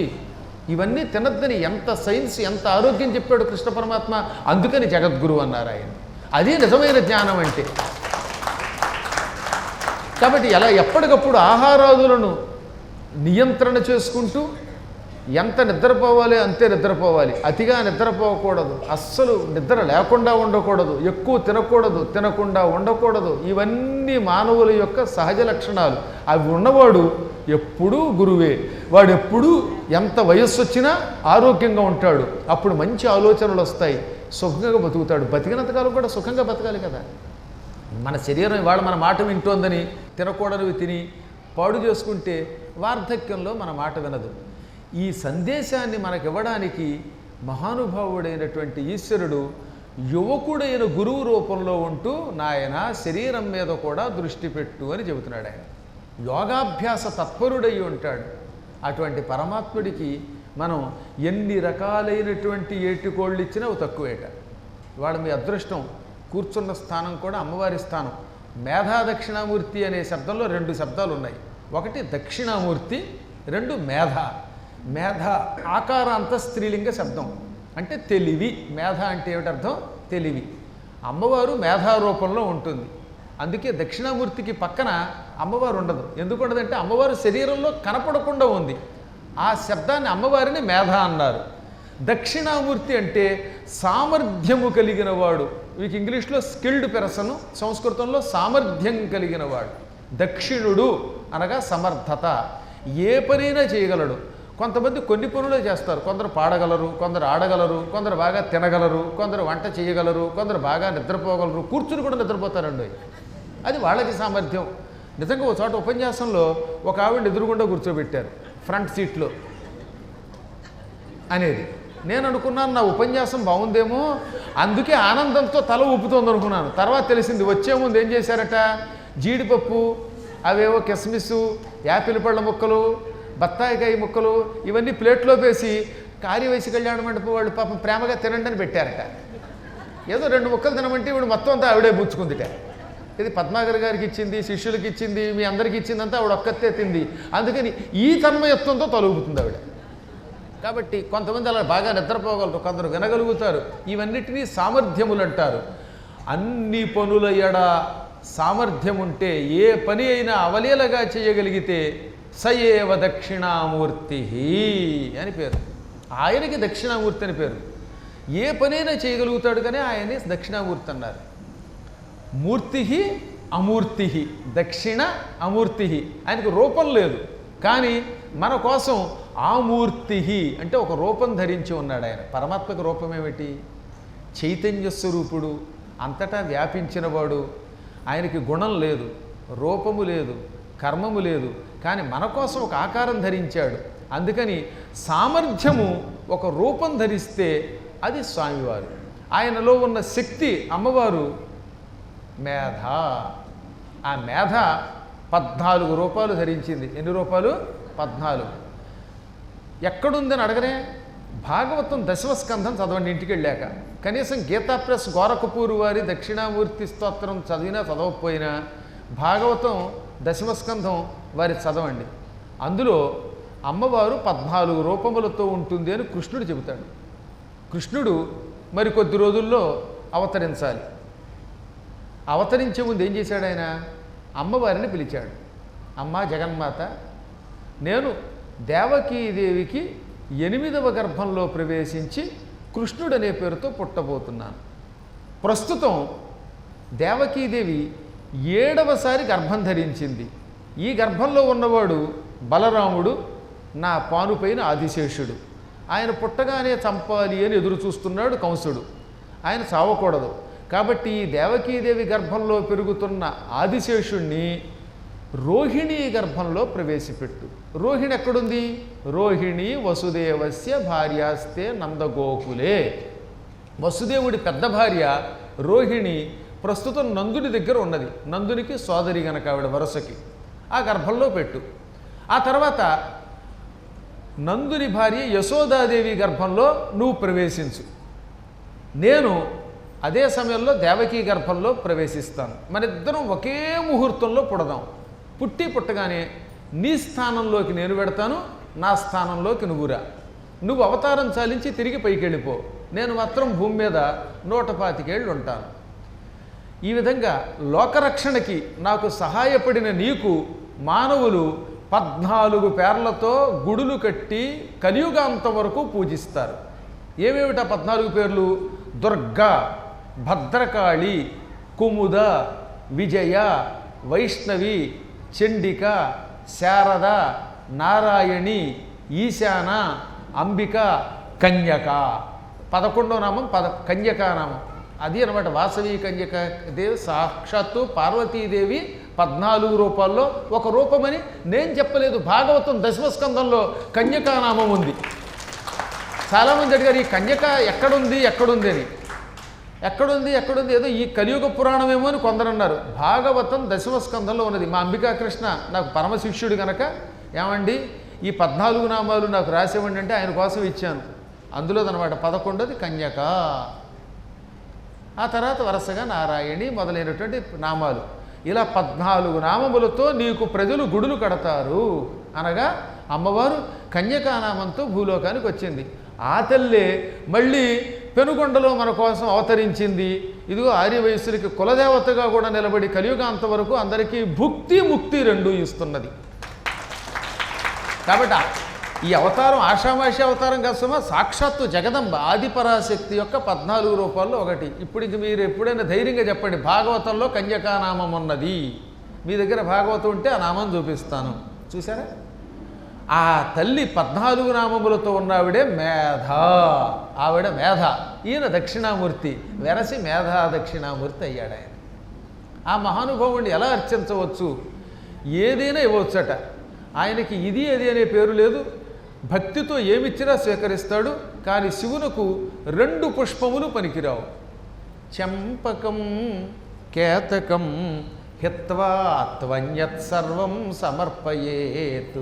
చంపకం అంటే సంపంగి పువ్వు, కేతకం మొగలి పువ్వు, సంపంగి మొసలి, హిత్వాతు విడిచిపెట్టి అన్యత్ సర్వం సమర్పయేత్. ఇంక ఏదైనా ఇవ్వవచ్చు పరమాత్మనికి. ఆయన అవ్యాజ కరుణామూర్తి కదా, దక్షిణామూర్తి. అందుకని నాయన గడ్డి పరకిచ్చావా, కొబ్బరికాయ ఇచ్చావా, లేక నీళ్లు చల్లావా అని ఆలోచించకుండా ఏమిచ్చినా స్వీకరిస్తాడు. ఎంత కరుణామూర్తితో ఆలోచించండి. పాపం ఒక ఆయన ఉన్నట్ట గుళ్ళోకి వెడదాం అనుకున్నాడు. వెళ్ళి స్వయంగా అభిషేకం చేసుకుందాం అనుకున్నాడు. కానీ తీరా ఆ పూట శివరాత్రి, లోపలికి ఎవరిని పడితే వాళ్ళని వెళ్ళనివ్వడం లేదు, అభిషేకం చేసుకునే అవకాశం లేదు. అందుకని ఏం చేశాడు, దర్శనానికి వెడుతున్నప్పుడు తన చెంబులో ఉన్న ఇన్ని నీళ్లు తీసి దూరం నుంచే శివుడి మీదకి జల్లేశాడు. సాధారణంగా అలా జల్లడం తప్పే కదా, కానీ దూరం నుంచి శివలింగం మీద నీళ్లు జల్లాడు. అయినా శివుడు ఏమన్నాడు తెలుసా, శివరాత్రి పూట గుళ్ళోకి రాలేకపోయావా, అభిషేకం చేయలేకపోయావా, పర్వాలేదు, దూరం నుంచి నా మీద జల్లిన ఆ నీళ్లు నాకు మహన్యాసపూర్వక రుద్రాభిషేకంగా భావిస్తున్నాను, నీ ఇంట్లో కల్పవృక్షం నాటేస్తున్నాను అన్నట్టు. వెంటనే కల్పవృక్షం దొడ్లో ఉంటే లాభం ఏమిటి? కల్పవృక్షం దేవలోకంలో ఉన్న చెట్టు. ఆ చెట్టు దొడ్లో ఉంటే దాని దగ్గరికి వెళ్ళి మీరు ఏం అడిగితే అది ఇస్తుంది. కల్పవృక్షం దగ్గరికి వెళ్ళి మంచినీళ్ళు అంటే మంచినీళ్ళు ఇస్తుంది, ఇల్లు అంటే ఇల్లు ఇస్తుంది, అన్నం అంటే అన్నం పెడుతుంది, ఏమంటే అది ఇస్తుంది. కాకపోతే మంచి కోరికలు కోరుకుంటే బాగుపడతాం, పిచ్చి కోరికలు కోరుకుంటే పాడైపోతాం. కల్పవృక్షం చాలా గొప్పది, కానీ కోరవలసినవి కోరాలి. ఇక తర్వాత ఇంకో భక్తుడు ఉన్నాడు, దగ్గరికి వెళ్ళి 1,00,000 బిల్వార్చన చెయ్యాలనుకున్నాడు. కానీ శివరాత్రి గుళ్ళోకి వెళ్ళే అవకాశం లేదు. అందుకని ఏం చేశాడు, చేతిలో ఉన్న పత్రి దర్శనానికి వెడుతున్నవాడు అలా విసిరేశాడు. ఈ పత్రి ఆయన మీద పడింది.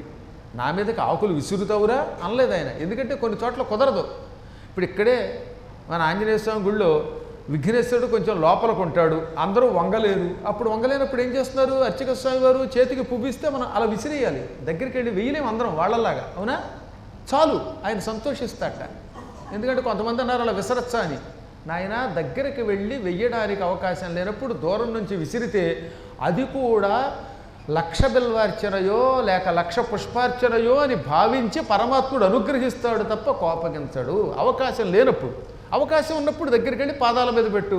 ఆంజనేయుడి పాదం పెట్టే అవకాశం ఉంది కనుక మనకి ఆకు పెడుతున్నాం, లేక కుంకుమ వేస్తున్నాం, పువ్వు వేస్తున్నాం, కొన్ని చోట్లకు వంగలేము, లోపలికి వెళ్ళలేము, కుదరదు. అప్పుడు విసిరేస్తే అది కూడా పత్రి పూజ కింద భావిస్తాడు. భావించి ఏం చేసేట, కామధేనువుని వాడింట్లో కట్టేసేట శివుడు. వెంటనే మన ఇంట్లో ఆవుని కట్టినట్టుగా కామధేనువుని కట్టాడు. కామధేనువు కూడా కోరిన కోరికలు తీర్చే ఆవు, దాని పేరే కామధేనువు. కామము అంటే కోరిక, ధేనువు అంటే ఆవు, కోరికలు తీర్చే ఆవుని ఇంట్లో పెట్టాడనమాట. అంత గొప్ప ఉపకారం చేస్తాడు శివుడు.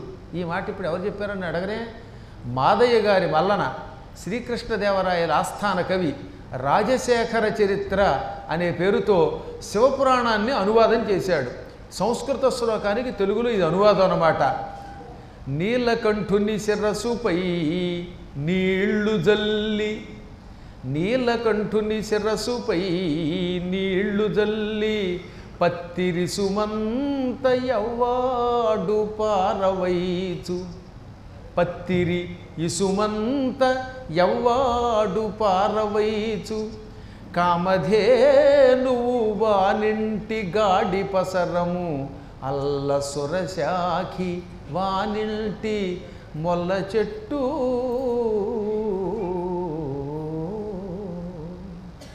నీలకంఠుడి శిరస్సు మీద ఇన్ని నీళ్లు జల్లు, పత్రి దూరం నుంచి అలా విసిరేయి.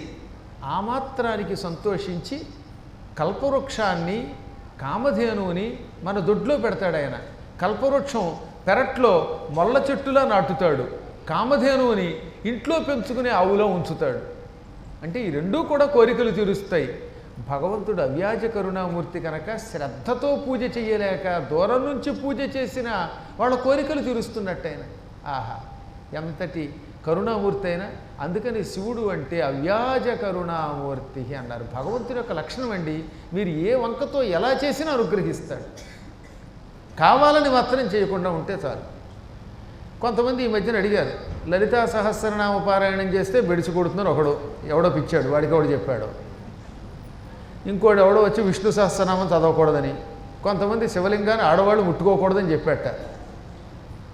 ఇలా చెబుతూ ఉంటే రోజు రోజుకి మన ధర్మం విడిచిపెట్టి ఇతర మతంలోకి వెళ్ళిపోయి దేవా పాపిని అని పాడుకునేవాళ్ళు పెరిగిపోతున్నారు. ఎందుకంటే భయం కదా వాడికి, శివలింగాన్ని ముట్టుకోకూడదట, అమ్మో విష్ణు సహస్రనామం చదివితే బెడిసి కొడుతుందట, లలితా సహస్రనామం చదివితే చచ్చిపోతాంట అని నువ్వే చెబితే అన్నిటికీ భయం గనక భక్తి పోయి భయం పెరిగి అది నయ్యం కదా అనుకుని అక్కడికి పోయేవాడు పెరగట్లా. ఇవన్నీ ఉట్టి అబద్ధాలు. 18 పురాణములు దైవానుగ్రహం వల్ల నేను కంఠస్థం చేశాను. 18 పురాణములన్నీ నేను పుస్తకం చూడకుండా చెప్పగలను, భారతం చెప్పగలను, రామాయణం చెప్పగలను, బ్రహ్మసూత్రాలు చదువుకున్నాను. నాకు ఆ భగవంతుడిచ్చిన వరం వల్ల. ఇది అహంకారంతో చెప్పడంలా. ఎక్కడన్నా అందులో చూపించమనండి. శివపురాణంలో విద్యేశ్వర సంహితలో 32వ అధ్యాయంలో చెప్పిన శ్లోకం ఏమని? కిం బహూక్తేన మునయః స్త్రీణామపి తథాన్యతః స్త్రీణామపి తథాన్యతః అధికారోస్తి సర్వేషాం శివలింగార్చనే ద్విజాః. ఒకప్పుడు నందీశ్వరుణ్ణి ఋషులు వెళ్ళి వాడెవడోనండి ఆడవాళ్ళు శివలింగం ముట్టుకోకూడదని, ఎవరు పడితే వాళ్ళు శివలింగాన్ని ముట్టుకోకూడదని అంటున్నారు, మేము ఇంట్లో శివలింగాన్ని పెట్టుకుని పూజించవచ్చా అని అడిగితే అప్పుడు నందీశ్వరుడు ఏమని చెప్పాడు? ఎందుకండి నీ మాటలు అన్నాడు ఆయన. కిం బహూక్తేన, ఎందుకు నీ మాటలు? మునయః, ఓ మునులారా, స్త్రీణామపి, ఆడవాళ్ళకి, సర్వేషాం, అందరికీ, శివలింగార్చనే, శివలింగాన్ని అర్చన చెయ్యటానికి, అధికారోస్తి, అధికారః అస్తి, అధికారం ఉన్నది. ఇంట్లో పెట్టుకుని అందరూ శివలింగాన్ని ముట్టుకోవచ్చు.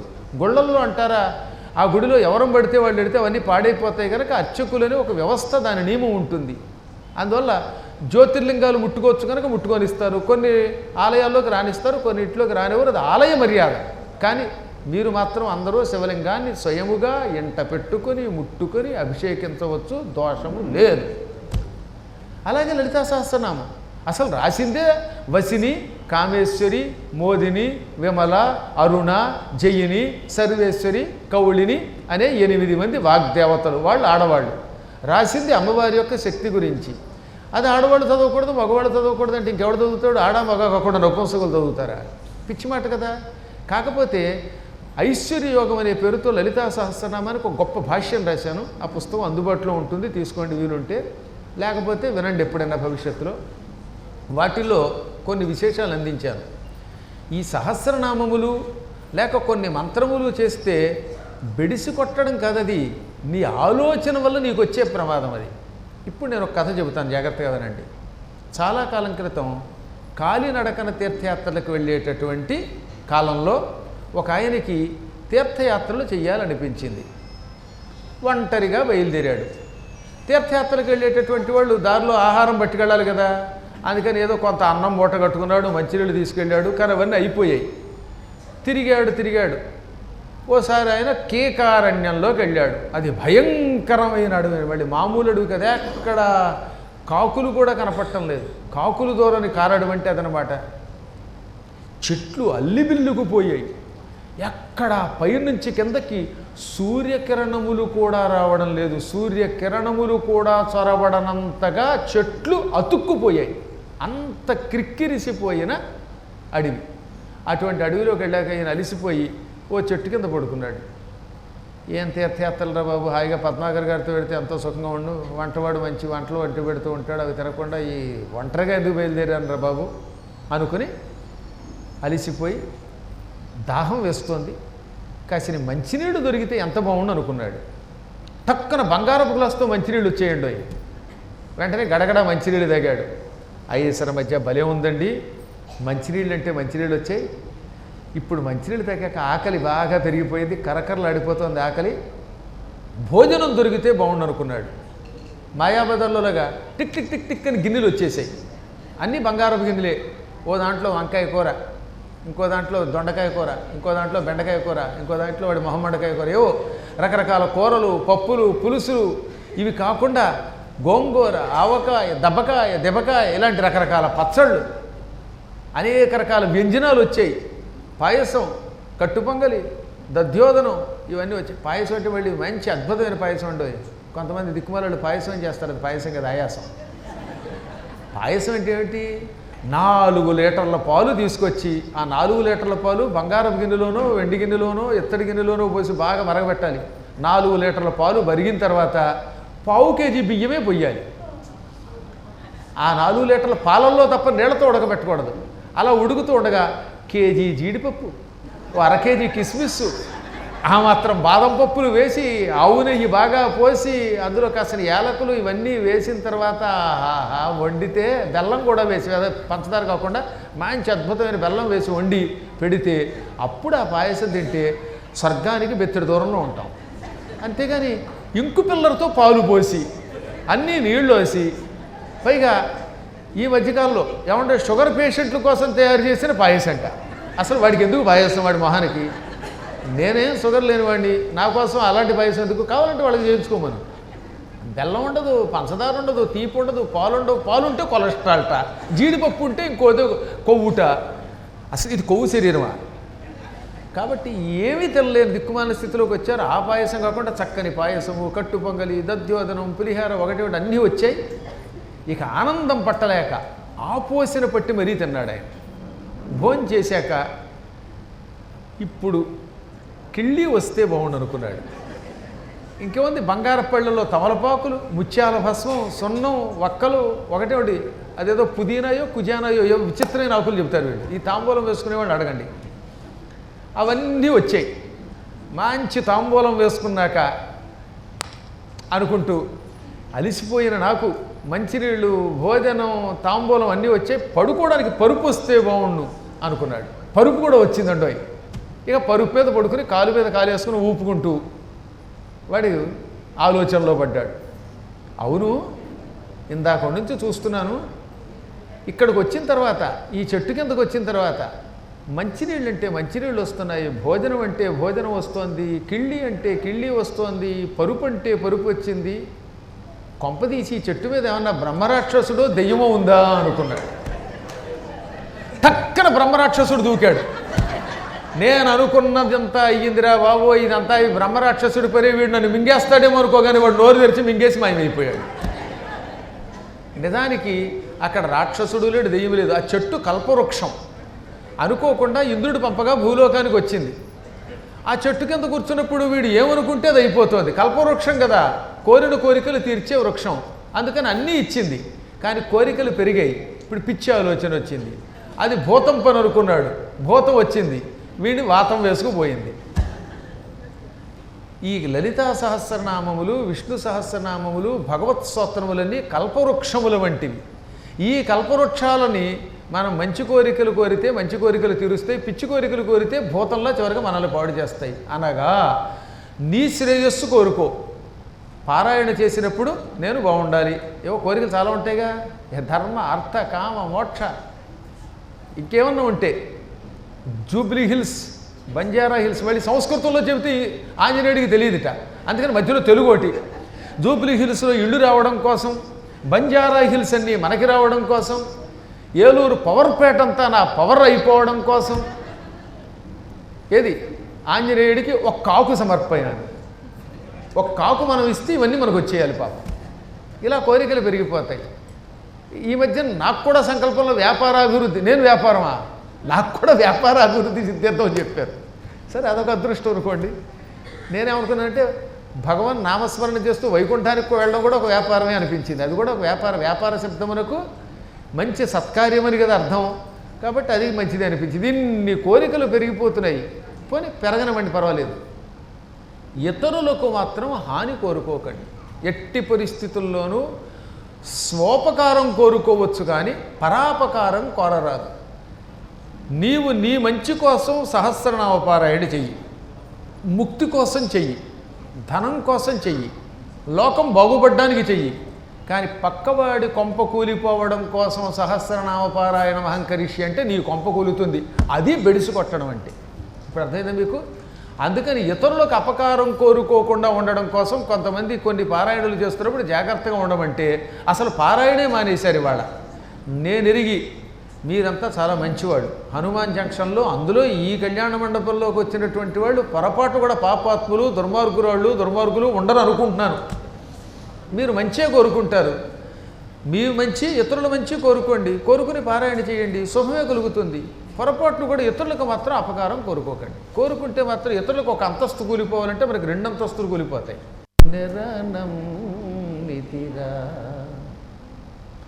కాళియ నాగుని గర్వము నణచి తాండవమాడిన యదుబాల కాళియనాగుని గర్వము నణచి తాండవమాడిన యదుబాల గోవర్ధనగిరి గోటిని నిలిపి గోవర్ధనగిరి గోటిని నిలిపి గోవులగాచిన గోపాల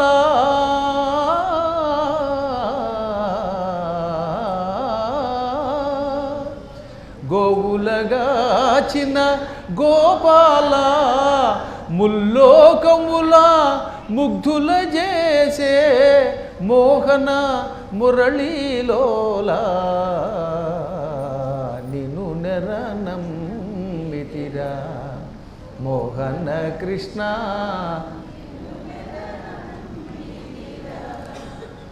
నీ పద చింతన మీరిన మంత్రము నీ పద చింతన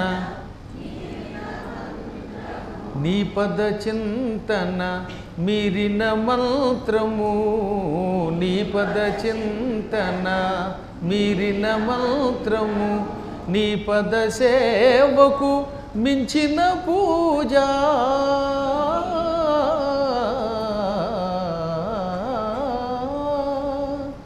నీ పద సేవకు మించిన పూజ నీ సరితూగే దైవమే లేదు మోహన మురళీలోలా నిన్ను నెరనమ్మితిరా మోహన కృష్ణ నిన్ను నెరనమ్మితిరా దేవా ప్రేమావతారా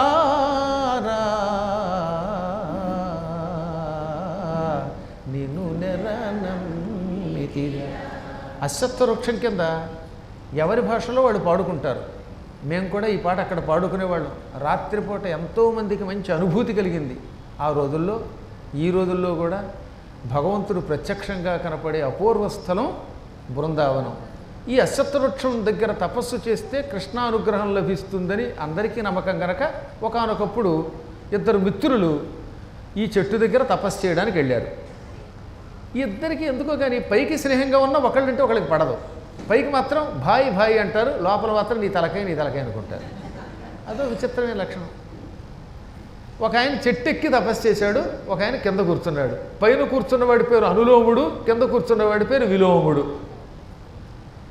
ఈ ఇద్దరు అక్కడ తపస్సు చేయగానే ఏడాది తిరగకుండానే కృష్ణానుగ్రహం లభించిందండోయ్. భగవంతుడు వాసుదేవుడు అనంతుడు వైకుంఠుడు గరుడ వాహనం మీద వేయించేసి దర్శనమిచ్చాడు. ముందుగా చెట్టు పై కూర్చున్న వాడి దగ్గరకు వచ్చాడు. నాయన నీకు దర్శనమిచ్చాను, ఏం కావాలో కోరుకో. నీకు వరం ఇచ్చాక కిందన్న నీ తమ్ముడికి నీ స్నేహితుడికి వరం ఇస్తానడు. కానీ ఏమండి మనలో మన మాట, ముందు మా వాడి దగ్గరికి వెళ్ళండి, వాడు ఏం కోరుకుంటాడో కోరుకున్నాక అప్పుడు నేను కోరుకుంటానండి అన్నట్ట. సరే విష్ణు కిందకి దిగాడు. కిందకి దిగి విలోముండి ఏం కావాలో కోరుకోరా, నువ్వు కోరుకున్నాక వాడు కోరుకుంటాట అనగానే గురువుగారండి ముందు ఆయన్నే కోరుకోమనండి, ఆయన కోరుకున్నాక నేను కోరుకుంటానండి అన్నాడు వీడు. ఈయన పైకి కిందకి అలా దిగాట. ఏది అంత పరమాత్ముడు కూడా పైకి కిందకి దింపారు, మొత్తం మీద తిప్పారు. దాంతో స్వామివారికి విసుగొచ్చింది. ఒరే మీరు కోరుకుంటారా లేక మాయమైపోమ్మంటారా అన్నాడు. సరే ఇంకెందుకని విలోముడు ఏమన్నాడు, కింద ఉన్నవాడు పైవాడు ఏం కోరుకున్నా దానికి రెట్టింపు నాకు ఇవ్వండి అన్నట్ట. అంటే వాడు 2 బిల్డింగులు కోరుకుంటే నాకు 4, వాడు 3 కోరుకుంటే 6, వాడికి 1 కోటి రూపాయలు ఇస్తే నాకు 2 అని కిందవాడు అనగానే ఈయన పైకి వచ్చాడు.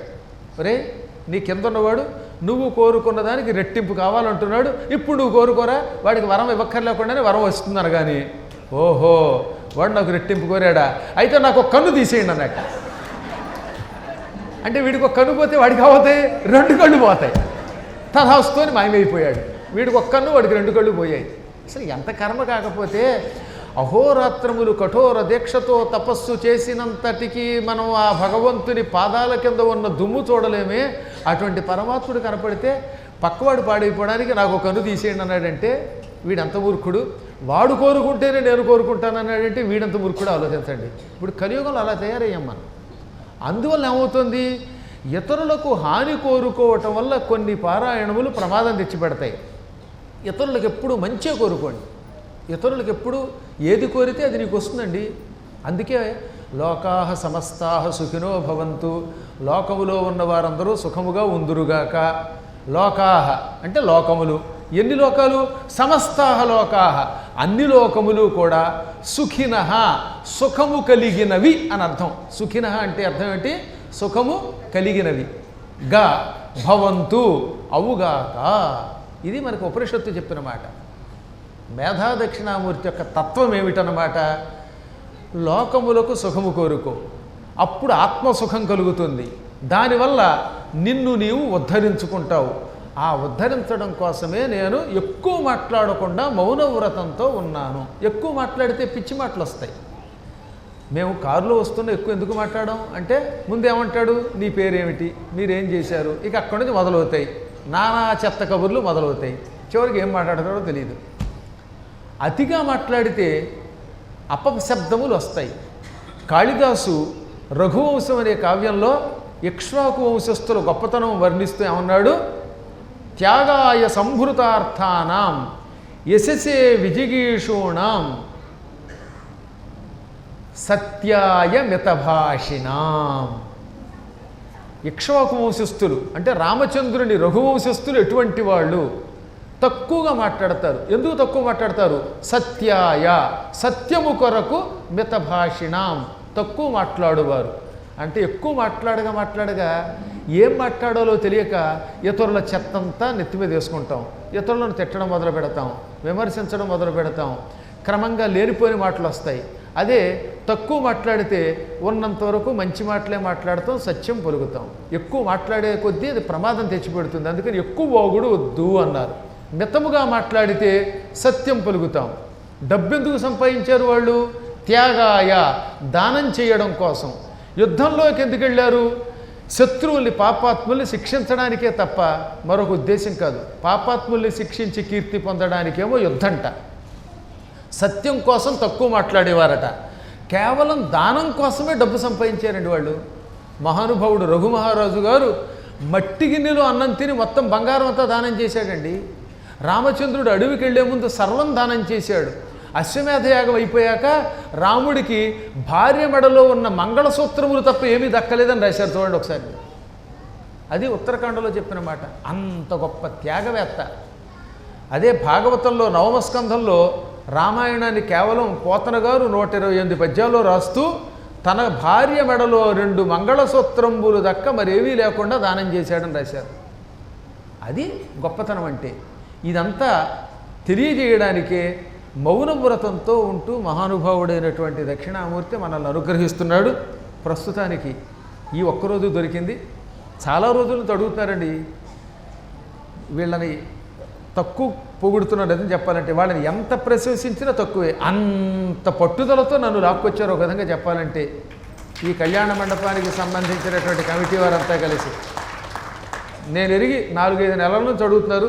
నాకు పరమశిష్యుడు విజయవాడలో పార్థసారథి గారు ఉన్నారు. అది ఆయన మామూలు సేవ కాదు. ఒక 25 సంవత్సరాలుగా గురువు గారు విజయవాడ వెళ్ళారంటే ఏదో డెబుల్ ఆయన కనపడి దారిలో ఆ మాత్రం వేడి తీర్థం ఇచ్చి పెడతారు. ఆ ఒక్కటి ఇవ్వకుండా వెళ్ళాడు ఆయన. ఆ ఒక్కటి ఇచ్చి వెళ్ళిపోతాడు. అదొక భక్తి. ఆయన గురువుగారు హనుమాన్ జంక్షన్ వెళ్ళాలంటే ఒకప్పుడు నేను 93లో ఇక్కడ 40 రోజులు ప్రవచనం చెప్పాను ఈ మండపంలో. అప్పుడు కింద మా నాన్నగారు కూడా ఉన్నారు. చాలా కాలమైంది వెళ్ళి. అప్పుడు ఉన్నవాళ్ళు ఇప్పుడు ఉన్నారో లేదో తెలియదు, ఇక్కడ కనపడరు. సరేనండి అన్నాను. ఏం చేస్తామండి, ఏ రోజు ఎక్కడుంటున్నారో తెలియట్లేదు నాకు. మీరు చెబితే నమ్మరు, 5 సంవత్సరములుగా పడుకున్న చోటేమో అన్నం తినడం లేదు, అన్నం తిన్న చోట పడుకోవడం లేదు. అలా తిరుగుతూనే ఉన్నాం. సంచార జీవనం అయిపోయింది. మళ్ళీ 4వ తారీఖు నాడు అమెరికా వెళ్ళిపోతే 48 రోజులు అమెరికాలో, ఓ వారం రోజులు కెనడాలో, మళ్ళీ జూన్ 4న బయలుదేరి ఇక్కడికి వస్తాం. హైదరాబాద్ వస్తాం. అక్కడ ప్రవచనం, మళ్ళీ ఏలూరు వస్తున్నాను. మళ్ళీ జూన్ 19న బయలుదేరితే అమ్స్టర్డామ్, స్విట్జర్లాండ్, డెన్మార్కు, బెల్జియంలో ఉంటుంది బ్రసెల్స్, ఇవన్నీ తిరిగి ఇంగ్లాండ్ వెళ్ళి జూలై 16కు వస్తాను. వచ్చి రాగానే 4 రోజులు తిరగకుండా మళ్ళీ గుంటూరులో పోలిశెట్టి హరిప్రసాద్ గారు, ఎంతో గొప్ప వ్యక్తి, పరమభక్తుడు, గురువుగారు అంటే చాలా అభిమానమైన, శృంగేరి పీఠానికి చాలా సేవ చేసిన పుణ్యాత్ముడు. ఆయన కోసం 40 రోజుల పాటు సంపూర్ణ స్కంద పురాణం ఏది మళ్ళీ జూలై 21 నుంచి ఆగస్టు 21 వరకు మళ్ళీ అయ్యి అవగానే 23వ తారీఖు నుంచి హైదరాబాదులో పద్మపురాణం, అది అవగానే మళ్ళీ ద్వారకలో భాగవత సప్తాహం. మీకు తెలుసుగా భాద్రపద పూర్ణిమ నాడు బంగారు సింహాసనం మీద భాగవతాన్ని ఊరేగిస్తే ఇంక వాడికి పునర్జన్మ ఉండదు. భాగవతంలో 12 స్కంధాల్లో ఆఖరి స్కంధం ద్వాదశ స్కంధంలో 13వ అధ్యాయంలో 13వ శ్లోకంలో ఏమని చెప్పారు? ప్రోష్ఠపద్యాం పౌర్ణమాస్యాం, ప్రోష్ఠపది అంటే భాద్రపద మాసం, పౌర్ణమాస్యాం పూర్ణిమ నాడు హేమసింహ సమన్వితం, బంగారపు సింహాసనం మీద భాగవతాన్ని పెట్టి యో దదాతి భాగవతం సయాతి పరమాంగతిం, భాగవతాన్ని దాని మీద పెట్టి ఊరేగించి దానం చేసిన వాడు శాశ్వతంగా వైకుంఠంలో ఉంటాడు. అందుకని భారీ స్థాయిలో సింహాసనం చేయిస్తున్నాం. అది మామూలు సింహాసనం కాదు, ఎందుకంటే భూమి ఉన్నంతకాలం ఆ సింహాసనం ఉండాలని ఆ సింహాసనాన్ని తయారు చేసాం. దాన్ని పెట్టడానికి ఒక పల్లకీ కూడా చేయించి ద్వారకలో 12వ తారీఖు సెప్టెంబర్ నుంచి 18 వరకు భాగవత సప్తాహం చేస్తాం. 17వ తారీఖు పూర్ణిమ నాడు మేమున్న ప్రాంతం నుంచి రుక్మిణీమాత ఆలయం 3 కిలోమీటర్ల వరకు ఈ బంగారపు సింహాసనం మీద ఊరేగిస్తున్నాం. మళ్ళీ ఇంత బంగారానికి సెక్యూరిటీ కోసం గుజరాత్ ప్రభుత్వం మాకు చాలా సాయం చేస్తోంది, సెక్యూరిటీ కూడా ఇస్తోంది. అద్భుతమైన కార్యక్రమం. అది చేస్తే ఇక పునర్జన్మ ఉండదని శాస్త్రం. భాగవతంలో చెప్పిన మాట చెబుతున్నాను నేను. అది చెయ్యగానే దసరాలు అవగానే ఆస్ట్రేలియా వెళ్ళిపోతాం. అక్కడి నుంచి రాగానే కార్తీక మాసం ఓ వారం రోజులు ప్రవచనం అవగానే శ్రీలంక ఎడుతున్నాం. మళ్ళీ అక్కడి నుంచి తిరిగి రాగానే డిసెంబర్లో మళ్ళీ దుబాయ్లో భాగవత సప్తాహం ఉండవు. దుబాయ్లో కౌబాయస్లో ఉన్నటువంటి మా శిష్యులు చాలామంది ఉన్నారు. త్రిపురని అని రామకృష్ణ గారు, శిష్లా పవన్ కుమార్, ఇలాంటి వాళ్ళంతా కలిసి అద్భుతంగా అక్కడ భాగవత సప్తాహం చేశారు.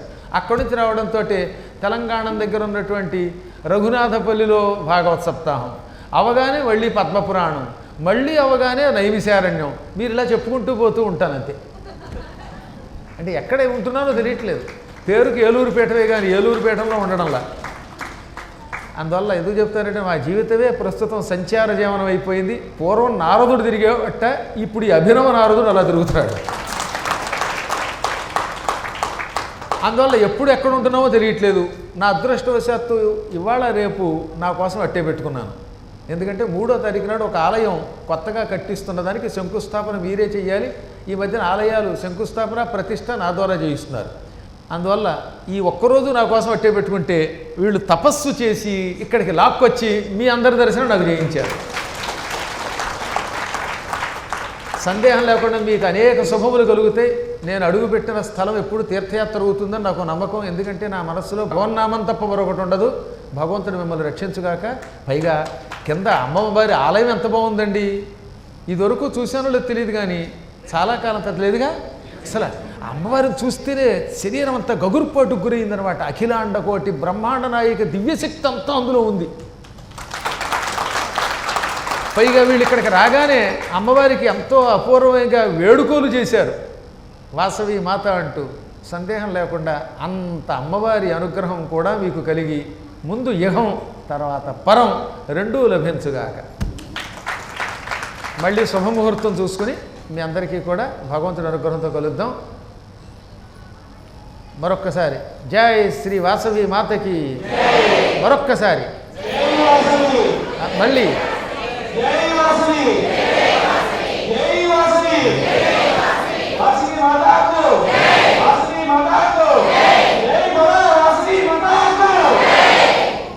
అమ్మకి వినబడిందండి, అంత బాగా చెప్పారు. స్వస్తి.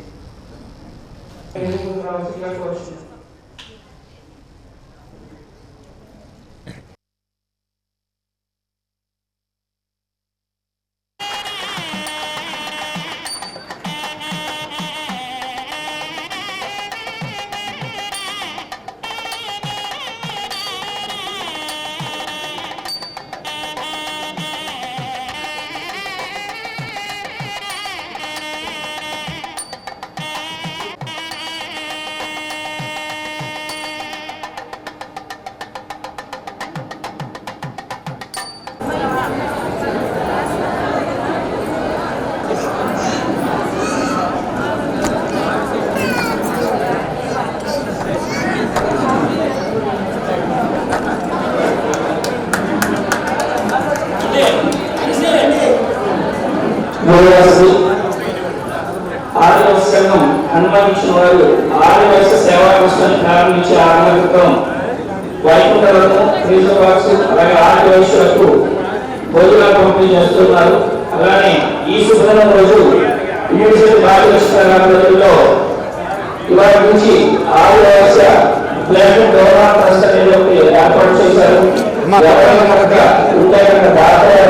సంబంధించి డోనర్ సేవా ప్రకటిస్తే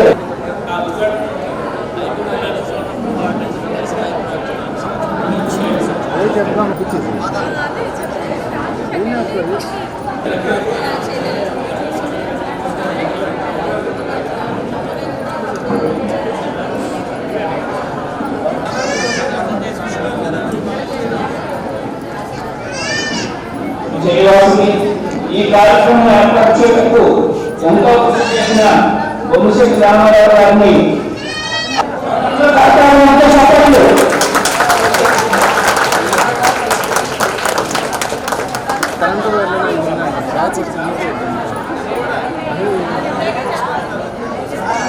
ఏమండి